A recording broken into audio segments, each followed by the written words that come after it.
Il y a un an, le président Ibrahim Boubacar Keïta a été contraint à la démission par des militaires. Un coup d'État survenu à la suite de plusieurs semaines de contestation populaire.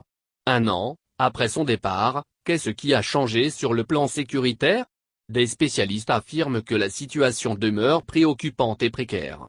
Ils demandent aux nouvelles autorités de renforcer la confiance entre les populations et les forces armées maliennes d'une part. Et d'autre part, de maîtriser les facteurs réels de cette insécurité. Et l'une des raisons qui ont précipité la chute du régime IBK est la dégradation de la situation sécuritaire. Pour Baba Dakono, secrétaire exécutif et l'Observatoire citoyen sur la gouvernance et la sécurité, OG, et l'insécurité persiste toujours dans le pays avec une grande capacité de nuisance des groupes armés terroristes. Il n'y a pas de changement fondamental. Ce sont les mêmes pratiques qui demeurent, c'est toujours une insécurité précaire, dit-il. Baba Dakono prône la bonne gouvernance comme un des remèdes contre l'insécurité. Il est important de disposer d'une solution globale qui prend en compte les aspects purement militaires. Les facteurs sur lesquels prospère l'insécurité sont liés à la gouvernance, à la politique, mais aussi à la question de la justice. Tant qu'on n'a pas pris en compte ces différents facteurs-là, ce sera difficile. Quant au sociologue Dr. Ali Tounkara, il déplore le manque de confiance entre les populations et les forces armées maliennes. Le directeur du Centre d'études stratégiques au Sahel recommande à la hiérarchie militaire et l'exemplarité et la bonne conduite vis-à-vis des communautés.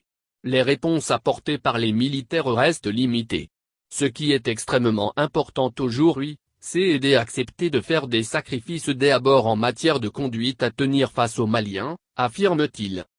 Le coup d'État contre le régime IBK a été perpétré par un groupe d'officiers militaires réunis au sein du Comité national pour le salut du peuple, CNSP.